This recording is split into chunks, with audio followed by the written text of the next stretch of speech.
how can it possibly be both? Have you ever been reading Revelation, you get to chapters 17 and 18, and you just kind of stop and think, wait a minute, these two chapters are describing a city called Babylon, but they feel like two totally different places. One is this religious harlot, just drunk on power, and the next is this massive global economic empire.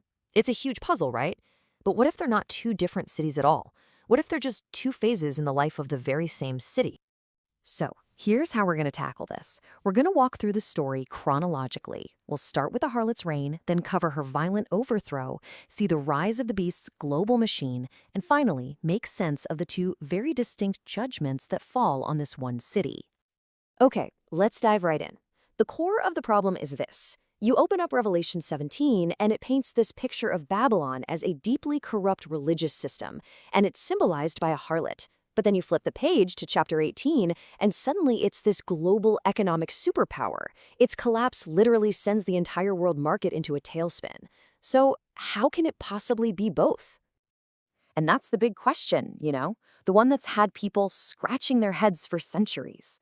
Are we looking at one city that goes through this radical identity shift?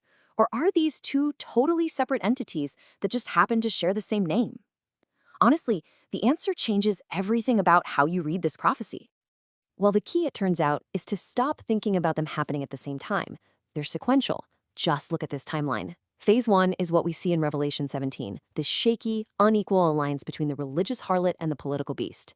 That whole thing comes to a crashing halt with a midpoint coup, and that event kicks off Phase 2, the beast's own global economic empire from Revelation 18. It's one story told in 2x.